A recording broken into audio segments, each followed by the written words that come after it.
दोस्तों, इस वीडियो में हम लोग मॉड्यूलेशन एंड इट्स नीड या मॉड्यूलेशन तथा इसकी आवश्यकता के विषय पर हम लोग यहाँ पर समझेंगे और इसका अध्ययन करेंगे। अब आप लोग यहाँ पर देखें कि यहाँ पर वर्ड है आपका मॉड्यूलेशन। तो पहले मॉड्यूलेशन क्या होता है, हम मॉड्यूलेशन को समझ लेते हैं। मॉड्यूलेशन होता है, देखो जो मॉड्यूलेशन होता है ये आपकी जो सिग्नल वेव है या मैसेज वेव है, इसको हम किसी और वेव की हेल्प से या किसी के वेव के कैरियर वेव लेते हैं, मतलब जिस वेव की हेल्प से इसको हम रिसीवर तक भेजते हैं उस वेव को लेते हैं। तो उस वेव को सिग्नल वेव के साथ मिक्स करते हैं और मिक्स करके भेजने को ही प्रोसेस को क्या कहते हैं, मॉड्यूलेशन कहते हैं। फिर से ध्यान देंगे, हमारे पास सिग्नल वेव होती है, मैसेज वेव होती है। अब ये डायरेक्ट सिग्नल वेव या मैसेज वेव हम लोग नहीं भेज सकते किसी के पास, तो हम लोग करते क्या है, इसके लिए कैरियर वेव की हमको आवश्यकता पड़ती है। और जब कैरियर वेव की आवश्यकता पड़ती है तो ये कैरियर वेव क्या करते हैं, हम कैरियर वेव को, कैरियर वेव के ऊपर हम मैसेज वेव या सिग्नल वेव को बैठा देते हैं और उसको रिसीवर के पास भेजते हैं। तो वहां से कैरियर वेव से हमारी सिग्नल वेव या मैसेज वेव उतर करके सीधे किसके पास चली जाती है, रिसीवर के पास चली जाती है। तो वह फेनोमेना जिसके द्वारा, वह प्रक्रिया जिसके द्वारा, वह टेक्निक जिसके द्वारा हम सिग्नल वेव या मैसेज वेव को कैरियर वेव के साथ मिक्स कर रहे हैं, मॉड्यूलेट कर रहे हैं या उसे कन्वर्ट करके भेज रहे हैं, उसे ही मॉड्यूलेशन कहते हैं।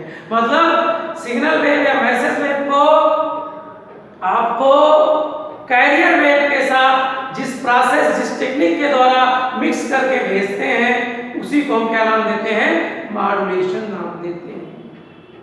समझ में बात अच्छी तरीके से आ गई आपको कि मॉड्यूलेशन क्या है, मैसेज वेव को या सिग्नल वेव को हम जिस कैरियर वेव के साथ मिक्स करके उसे भेजते हैं, सेंड करते हैं, उसी फेनोमेना को, उसी प्रोसेस को हम क्या नाम देते हैं, मॉड्यूलेशन नाम देते हैं। तो मॉड्यूलेशन आपको कंफर्म हो गया। अब इट्स नीड, इसकी आवश्यकता क्या है, आप लोग समझ चुके हैं कि हम डायरेक्ट सिग्नल वेव को लोग भेज नहीं सकते हैं मैसेज वेव को, इसलिए हमें मॉड्यूलेशन की आवश्यकता पड़ती है। तो फिर मॉड्यूलेशन की आवश्यकता जो पड़ती है, डायरेक्ट क्यों नहीं भेज सकते हैं हम मैसेज वेव या सिग्नल वेव को, मॉड्यूलेशन की आवश्यकता क्यों पड़ती है, उसको हम लोग अच्छी तरीके से यहाँ पर समझते हैं कि आखिर मॉड्यूलेशन की आवश्यकता पड़ती क्यों है, आखिर दिक्कतें क्या है हमारे साथ, ये यहाँ पर देखते हैं। देखो एंटीना का आकार, पहली दिक्कत तो आपके पास ये है, हम अगर फ्रीक्वेंसी रेंज में बात करें तो फ्रीक्वेंसी रेंज में बात करने के बाद हमारे एंटीने का आकार 100 मीटर या इससे अधिक या 25 मीटर या इससे अधिक हमारे एंटीने का आकार हो सकता है।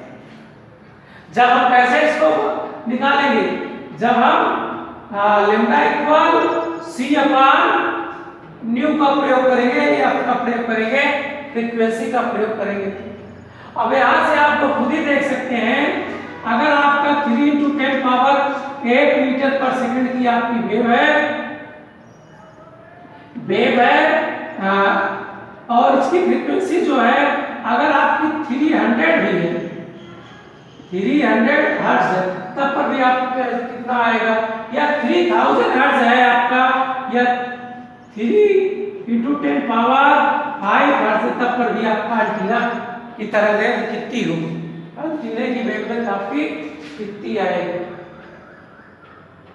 तो कितनी आएगी तो आप समझ सकते हैं, ये मीटर कहीं की अत्यधिक मीटरों में आएगी और इतने 100 मीटर या 25 मीटर या इससे बढ़ या 1 किलोमीटर या 2 किलोमीटर, अगर ऐसी आपकी तरंग आ रही है तो इतने बड़े हमको एंटीने की साइज होनी चाहिए हमारे, और इतने बड़े एंटीने की साइज आप लोग तो खुद जानते हैं कि संभव नहीं है। क्योंकि इतना बड़ा एंटीना आप अपने मोबाइल में लेकर कहाँ घूमेंगे, आप अपने टीवी का एंटीना, आप अपने रेडियो का एंटीना कहाँ लेकर के घूमेंगे। तो उसको ध्यान में रखते हुए कि एंटीने की साइज को कैसे कम किया जाए, उसके ध्यान में रखते हुए मॉड्यूलेशन किया जाए। दूसरी बात आती है कम शक्ति का प्रभावी वितरण या इफेक्टिव लो पावर रेडिएशन, मतलब कम प्रभावी शक्ति का विकिरण, इसकी आवश्यकता। देखो जब हम यहाँ से तरंग को भेजते हैं, वेव को भेजते हैं, सिग्नल को भेजते हैं, मैसेज को भेजते हैं, तो वो जाने के बाद उसका रेडिएशन कम, मतलब उसकी पावर कम हो जाती है। कहीं से जो है अगर हम आयनाइजेशन से परिवर्तित होकर के आ रहे हैं तो भी, और अगर आपकी क्या है आपका अर्थ वेव या भूतल वेव है तब पर भी, और स्काई वेव है आपकी तब पर भी, कहीं ना कहीं से आपकी तरंगें प्रभावित होती हैं, उनका रेडिएशन, उनका विकिरण प्रभावित होता है, उनका क्षय होता है, उनकी ऊर्जा का ह्रास, उनकी ऊर्जा में कमी आती है। तो यहाँ इसलिए उनकी शक्ति में भी कमी आती है, तो कम शक्ति का प्रभावी विकिरण होता है। अब कम शक्ति अगर तरंग की हो जाएगी, तरंग की पावर कम हो जाएगी, वेव की आपकी पावर कम हो जाएगी, तो जाहिर सी बात है फिर भी हमको तरंग या मैसेज सिग्नल को भेजने में दिक्कत होगी। इसलिए आपका जो है तरंग की पावर या वेव की आपकी पावर कम ना हो, इसलिए मॉड्यूलेशन हम करते हैं। फिर उसके बाद आता है तीसरा, सिग्नल का मिश्रित होना या मिक्सिंग ऑफ सिग्नल। अब सिग्नल का मिश्रित होने का मतलब क्या है, हम सिग्नल को मिक्स करके भेज रहे हैं, तो सिग्नल को मिक्स करेंगे तो जाहिर सी बात है किसी टेक्निक का, किसी प्रोसेस का उपयोग हम लोग करेंगे। तो जिसका अगर हमको सिग्नल को मिक्स करना है तो जाहिर सी बात है एक प्रोसेस, एक फिनोमेना का हमें यूज करना पड़ेगा। तो वही फिनोमेना क्या है, मॉड्यूलेशन है। अगर हम सिग्नल को या मैसेज सिग्नल को भेज रहे हैं तो भेजने के लिए उसे हम मिक्स कर रहे हैं, तो मिक्स करने में भी हमें मॉड्यूलेशन की आवश्यकता होगी। बिना मॉड्यूलेशन के हम उसको मिक्स नहीं कर सकते। तो दोस्तों इस वीडियो में आप लोग क्या समझे, मॉड्यूलेशन आप लोगों की समझ में आ गया है। मॉड्यूलेशन क्या है, मैसेज वेव को या सिग्नल वेव को हम किसी अन्य वेव के या कैरियर वेव में मिक्स करके भेजने के फिनोमेना को ही क्या नाम देते हैं, टेक्निक को ही हम मॉड्यूलेशन नाम देते हैं। अब मॉड्यूलेशन की आवश्यकता क्यों होती है, नीड क्यों होती है, साइज ऑफ एंटीना या एंटीने का आकार, एंटीने का आकार बहुत ज़्यादा हो जाएगा जो कि हमारे लिए बहुत असुविधाजनक होगा, इसलिए हम मॉड्यूलेशन करते हैं। कम शक्ति का प्रभावी विकिरण है, इफेक्टिव लो पावर रेडिएशन, इसमें आप जो आप वेव भेज रहे हैं उस वेव की पावर कम हो जाएगी, तब पर भी हमें समस्या पैदा होगी, जिसके कारण हमें मॉड्यूलेशन की आवश्यकता होगी। फिर आता है मिक्सिंग ऑफ सिग्नल या सिग्नल का मिश्रित होना।